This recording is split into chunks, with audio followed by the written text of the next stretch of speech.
मृत्यु के समय में क्या होता है? मृत्यु यह एक ऐसा रहस्य है जिसे हर इंसान जानना चाहता है, लेकिन कोई भी इसके अनुभव को बयान नहीं कर सकता।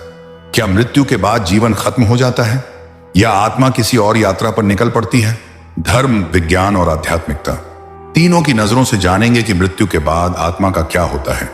इस वीडियो को अंत तक जरूर देखें, क्योंकि हम आपको ऐसी जानकारी देने वाले हैं जो आपकी सोच को पूरी तरह बदल सकती है। मृत्यु के अंतिम क्षणों में शरीर का अनुभव। मेडिकल साइंस के अनुसार जब किसी की मृत्यु होने लगती है तो उसके शरीर में कई बदलाव आते हैं। जैसे जैसे शरीर की ऊर्जा खत्म होने लगती है, कुछ खास संकेत दिखाई देने लगते हैं। रक्त संचार धीमा पड़ जाता है, जिससे हाथ और पैर ठंडे होने लगते हैं।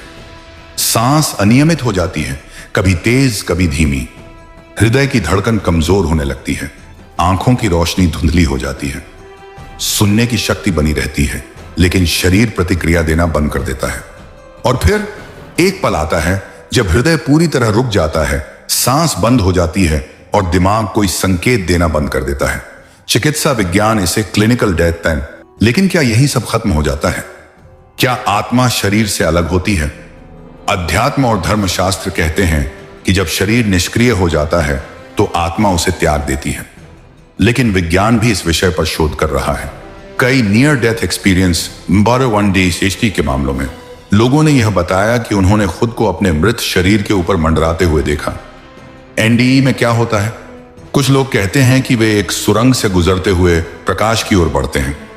कुछ ने अपने मरते हुए शरीर को ऊपर से देखने की बात कही है।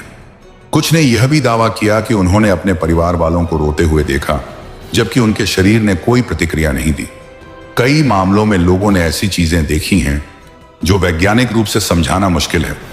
एक प्रसिद्ध घटना में एक महिला जो 10 मिनट तक क्लिनिकली डेड थी, उसने ठीक ठीक बयान किया कि डॉक्टर ऑपरेशन के दौरान कौन कौन से औजार इस्तेमाल कर रहे थे। बाद में जांच करने पर यह बात सच पाई गई। गरुड़ पुराण और मृत्यु के बाद का पहला अनुभव। गरुड़ पुराण में कहा गया है कि जब आत्मा शरीर छोड़ती है तो उसे पहले कुछ समय तक यह समझ ही नहीं आता कि वह मर चुकी है। कई आत्माएं अपने परिवार वालों के पास रहने की कोशिश करती हैं, लेकिन कोई उन्हें देख नहीं सकता। कुछ आत्माएं भटकती हैं क्योंकि उन्हें अचानक हुई मौत का एहसास नहीं होता। कुछ अपने प्रियजनों से संवाद करने की कोशिश करती हैं, लेकिन उनकी आवाज कोई नहीं सुन पाता। कुछ आत्माएं अपने पापों और कर्मों के कारण बेचैनी महसूस करती हैं। मृत्यु के बाद 13 दिनों का रहस्य। गरुड़ पुराण के अनुसार मृत्यु के बाद आत्मा को अपने कर्मों के अनुसार आगे बढ़ने में लगभग 13 दिन लगते हैं। इस दौरान आत्मा धीरे धीरे अपने पुराने जीवन से मुक्त होने लगती है। पहले दिन आत्मा को अपनी मृत्यु का आभास होता है। दूसरे से छठे दिन तक वह अपने परिवार के आसपास घूमती रहती है। 7वें दिन से उसे एक नई यात्रा के लिए तैयार किया जाता है। 13वें दिन आत्मा अपने कर्मों के अनुसार आगे बढ़ती है, स्वर्ग, नर्क, पुनर्जन्म या मोक्ष की ओर। अब तक हमने यह समझा कि मृत्यु के बाद आत्मा शरीर छोड़ देती है, लेकिन सवाल यह उठता है, क्या हर आत्मा को मोक्ष मिल जाता है या कुछ आत्माएं भटकती रह जाती हैं? और अगर आत्माएं भटक सकती हैं तो क्या वे कभी वापस लौटती हैं? जवाब जानने के लिए वीडियो में बने रहें। आत्मा का रहस्य विज्ञान और धर्म की दृष्टि से। आत्मा, यह शब्द सुनते ही हमारे मन में कई सवाल उठते हैं। क्या आत्मा वास्तव में कोई अमर तत्व है जो शरीर छोड़ने के बाद भी अस्तित्व में बनी रहती है, या यह सिर्फ एक धार्मिक धारणा है? और क्या विज्ञान इस रहस्य को सुलझा सका है? आज हम जानेंगे कि आत्मा के बारे में धर्म और विज्ञान क्या कहते हैं। धार्मिक दृष्टिकोण। आत्मा क्या है? एक भगवद गीता और आत्मा का रहस्य। भगवान कृष्ण ने अर्जुन से कहा था, न जायते म्रियते वा कदाचिन नायम भूत्वा भविता व न भूया अजो नित्य शाश्वतो यम पुराणो न हन्यते हन्यमाने शरीरे। अर्थात आत्मा न तो जन्म लेती है न मरती है, यह शाश्वत और अमर है। जब शरीर नष्ट हो जाता है तब भी आत्मा बनी रहती है। हिंदू धर्म के अनुसार आत्मा एक दिव्य ऊर्जा है जो नष्ट नहीं हो सकती। यह सिर्फ एक शरीर से दूसरे शरीर में स्थानांतरित होती रहती है, जिसे हम पुनर्जन्म कहते हैं। 2. बौद्ध धर्म में आत्मा का सिद्धांत। बौद्ध धर्म में आत्मा को किसी स्थायी तत्व की तरह नहीं देखा जाता, बल्कि इसे चेतना कहा जाता है। बुद्ध ने कहा था कि मृत्यु के बाद चेतना नए शरीर में प्रवाहित होती है, लेकिन यह पूरी तरह पहले जैसी नहीं होती। अच्छे कर्मों वाले व्यक्ति को एक बेहतर जन्म मिलता है, बुरे कर्मों वाले व्यक्ति को कष्टदायक जीवन मिलता है। जब कोई पूरी तरह आत्मज्ञान प्राप्त कर लेता है तब वह इस जन्म मरण के चक्र से मुक्त होकर निर्वाण को प्राप्त करता है। इस्लाम और ईसाई धर्म में आत्मा की अवधारणा। इस्लाम में माना जाता है कि मृत्यु के बाद आत्मा बरज़ख एक मध्यवर्ती दुनिया में चली जाती है जहां उसे न्याय के दिन तक इंतजार करना होता है। ईसाई धर्म के अनुसार अच्छे कर्मों वाले लोग स्वर्ग में जाते हैं और पापी लोग नरक में। विज्ञान की दृष्टि से आत्मा का रहस्य। अब सवाल यह उठता है कि आत्मा का कोई वैज्ञानिक प्रमाण है? 21 ग्राम का रहस्य। आत्मा का वजन। 1907 में डंकन मैकडूगल नाम के वैज्ञानिक ने एक प्रयोग किया। उन्होंने देखा कि जब कोई व्यक्ति मरता है तो उसका शरीर अचानक 21 ग्राम हल्का हो जाता है। उन्होंने दावा किया कि यह आत्मा का वजन हो सकता है। हालांकि आधुनिक विज्ञान इस संदेह की दृष्टि से देखता है और इसे शरीर की गैसों के निकलने से जोड़ता है। 2. नियर डेथ एक्सपीरियंस NDE और आत्मा। कई लोगों ने क्लिनिकल डेथ के दौरान बताया कि उन्होंने खुद को शरीर से अलग होते देखा। कुछ ने एक रोशनी की सुरंग से गुजरने का अनुभव किया। कुछ ने दिव्य आत्माओं से मुलाकात होने का दावा किया। एक शोध में पाया गया कि मरते समय दिमाग में तेज ऊर्जा की तरंगें उत्पन्न होती हैं जिससे यह भ्रम भी हो सकता है। 3. क्वांटम फिजिक्स और आत्मा। क्वांटम भौतिकी कहती है कि चेतना एक ऊर्जा है और ऊर्जा कभी नष्ट नहीं होती। कुछ वैज्ञानिकों का मानना है कि आत्मा एक ऊर्जा रूप में ब्रह्मांड में बनी रहती है। क्या आत्मा सिर्फ मस्तिष्क का भ्रम है? विजुअल एक मस्तिष्क स्कैन मशीन। कुछ वैज्ञानिक कहते हैं कि आत्मा जैसी कोई चीज नहीं होती। चेतना सिर्फ मस्तिष्क की विद्युत तरंगों का परिणाम हो सकती है। जब मस्तिष्क काम करना बंद कर देता है तो चेतना भी खत्म हो जाती है। लेकिन तब सवाल उठता है, अगर चेतना केवल मस्तिष्क का ही परिणाम है तो कुछ लोग मरने के बाद भी अपने शरीर के बाहर खुद को देखने का अनुभव कैसे कर सकते हैं? मृत्यु के बाद आत्मा कहां जाती है?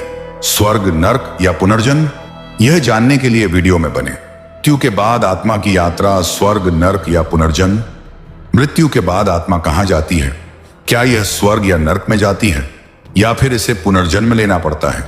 यह सवाल सदियों से मानवता के लिए सबसे बड़ा रहस्य बना हुआ है। धर्मशास्त्रों में इसका क्या उत्तर है और क्या विज्ञान इस रहस्य को समझा सका है? आज हम मृत्यु के बाद आत्मा की यात्रा को विस्तार से समझेंगे। मृत्यु के तुरंत बाद क्या होता है? गरुड़ पुराण के अनुसार मृत्यु के बाद आत्मा को सबसे पहले यह एहसास ही नहीं होता कि वह शरीर छोड़ चुकी है। वह अपने परिवार, दोस्तों और परिचितों को देखने की कोशिश करती है, लेकिन कोई भी उसे देख या सुन नहीं सकता। कुछ आत्माएं अपने पुराने जीवन की यादों में अटकी रह जाती हैं। कुछ आत्माएं खुद को मुक्त महसूस करती हैं। कुछ आत्माएं घबराहट और पीड़ा में रहती हैं, खासकर अगर उनकी मौत अचानक हुई हो। परंतु यह स्थिति अधिक समय तक नहीं रहती। मृत्यु के कुछ दिनों बाद आत्मा एक नई यात्रा पर निकलती है। आत्मा की यात्रा स्वर्ग या नर्क। गरुड़ पुराण और अन्य धार्मिक ग्रंथों के अनुसार मृत्यु के बाद आत्मा को उसके कर्मों के आधार पर स्वर्ग या नर्क में भेजा जाता है। स्वर्ग की यात्रा। अच्छे कर्म करने वाली आत्माओं को देवदूत लेने आते हैं। आत्मा को स्वर्गिक सुख और दिव्य आनंद मिलता है। वहां भोजन, संगीत, नजारे होते हैं। आत्मा को वहां विश्राम मिलता है, लेकिन यह हमेशा के लिए नहीं रहता। नर्क की यात्रा। पापी आत्माओं को यमदूत पकड़कर ले जाते हैं। नर्क में कई प्रकार की यातनाएं दी जाती हैं जो उनके पापों के अनुसार होती हैं। गरुड़ पुराण के अनुसार नर्क में 28 प्रकार की योनियां होती हैं जहां अलग अलग दंड दिए जाते हैं। लेकिन क्या स्वर्ग या नर्क अंतिम गंतव्य है? नहीं, यह आत्मा के लिए केवल एक अस्थायी स्थान है। पुनर्जन्म आत्मा का नया सफर। भगवत गीता में कहा गया है, यथा देहे तदा देहम पुनर्जन्म नोपजायते। अर्थात आत्मा पुराने शरीर को छोड़कर एक नए शरीर में प्रवेश कर जाती है, ठीक उसी तरह जैसे हम पुराने कपड़े छोड़कर नए कपड़े पहनते हैं। कैसे तय होता है पुनर्जन्म? कर्म सिद्धांत। अगर आपने अच्छे कर्म किए हैं तो आपको एक अच्छा जीवन मिलेगा। अधूरी इच्छाएं। अगर किसी की इच्छाएं पूरी नहीं हुई दोबारा जन्म ले सकता है। अतीत की साधनाएं। योगी और संत अपनी इच्छा से जन्म और मृत्यु को नियंत्रित कर सकते हैं। क्या कोई अपने पिछले जन्म को याद रख सकता है? बहुत से बच्चों ने अपने पिछले जन्म की बातें याद रखी हैं।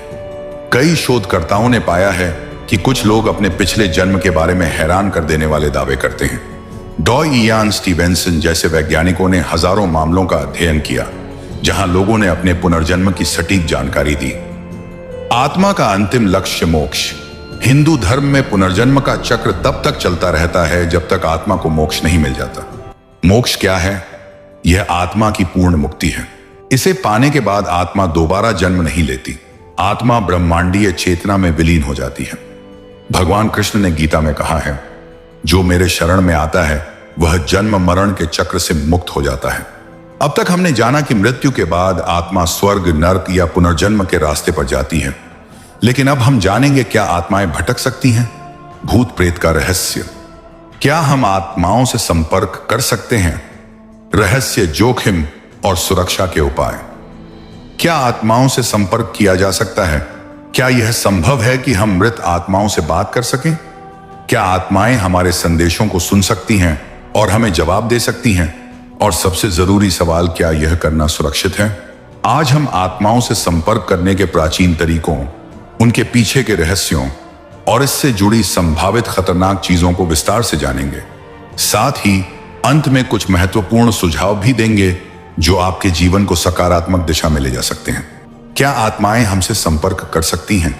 कई धर्मों और परंपराओं में आत्माओं से संपर्क करने की मान्यता रही है। कुछ लोग कहते हैं कि आत्माएं कभी कभी खुद हमसे संपर्क करने की कोशिश करती हैं। कैसे? सपनों के माध्यम से कई बार लोग अपने मृत प्रियजनों को सपनों में देखते हैं और वे कुछ संदेश देने की कोशिश करते हैं। संकेतों के माध्यम से अचानक कोई चीज गिर जाना, घड़ी का रुक जाना, कोई विशेष सुगंध महसूस होना, भावनात्मक रूप से महसूस होना, किसी को अचानक अपने आसपास किसी की उपस्थिति का एहसास होता है। ध्वनियां और वस्तुओं का हिलना। कुछ लोग अनुभव करते हैं कि उनके घर में अजीबोगरीब आवाजें आती हैं या चीजें अपने आप हिलती हैं। आत्माओं से संपर्क करने के प्राचीन तरीके। विजुअल, एक प्राचीन पुस्तक जिसमें आत्माओं से बात करने की विधियां लिखी हैं। इतिहास में कई ऐसे तरीके बताए गए हैं जिनसे लोग आत्माओं से संपर्क करने का प्रयास करते रहे हैं। कुछ प्रमुख तरीके हैं। 8 ओइजा बोर्ड, वीजा बोर्ड। विजुअल, एक व्यक्ति ओइजा बोर्ड पर उंगलियां रखकर आत्मा से सवाल पूछ रहा है और बोर्ड की सुई अपने आप हिल रही है। ओइजा बोर्ड एक प्राचीन तरीका है जिसमें एक बोर्ड पर अक्षर और संख्या लिखी होती हैं। इसे आत्माओं से सवाल पूछने के लिए इस्तेमाल किया जाता है। जोखिम, कभी कभी आत्माएं नकारात्मक ऊर्जा के रूप में जवाब दे सकती हैं। कई लोगों को डरावने अनुभव हुए हैं जहां उन्हें लगा कि आत्मा उनके साथ आ गई है। 2 टैरोट कार्ड्स एंड मीडियम्स। कुछ लोग टैरोट कार्ड्स का उपयोग करके आत्माओं से संपर्क करने की कोशिश करते हैं। मीडियम्स, साइकिक मीडियम्स, वे लोग होते हैं जो यह दावा करते हैं कि वे आत्माओं से बातचीत कर सकते हैं। 3 मंत्रों और अनुष्ठानों द्वारा संपर्क। भारतीय संस्कृति में कई मंत्र और अनुष्ठान बताए गए हैं जिनके द्वारा आत्माओं को बुलाया जाता है, लेकिन यह अत्यधिक अनुभवी साधकों द्वारा ही किया जाता है क्योंकि यह जोखिम भरा हो सकता है। 3 आत्माओं से संपर्क करने के खतरे। आत्माओं से संपर्क करना जितना रहस्यमयी लगता है उतना ही खतरनाक भी हो सकता है। इसके कुछ संभावित खतरे हैं। नकारात्मक शक्तियों का प्रभाव। अगर आप अनजाने में किसी नकारात्मक आत्मा से संपर्क कर लेते हैं तो यह आपके जीवन में परेशानी ला सकती है।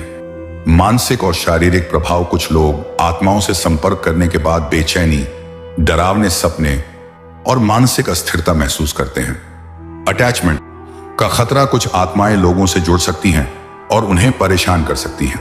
अविश्वसनीय अनुभव। कई बार लोग धोखे में आ जाते हैं और आत्माओं के नाम पर भ्रम का शिकार हो जाते हैं।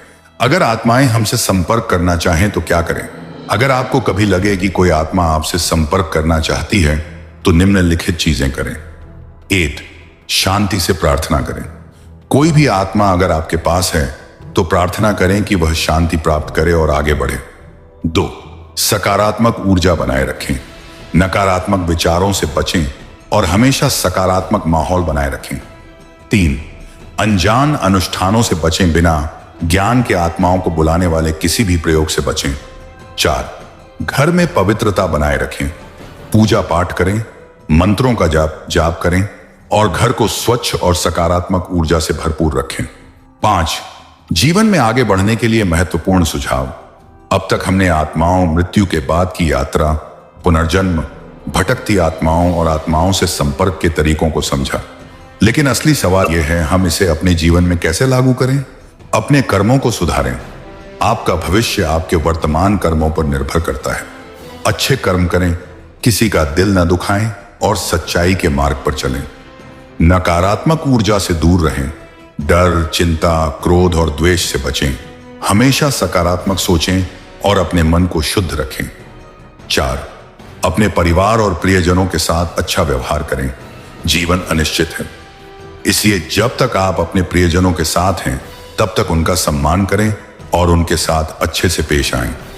5. आध्यात्मिकता को अपनाएं। ध्यान, योग और प्रार्थना को अपनी दिनचर्या का हिस्सा बनाएं। इससे न केवल मानसिक शांति मिलेगी बल्कि आपकी आत्मा भी प्रगति करेगी।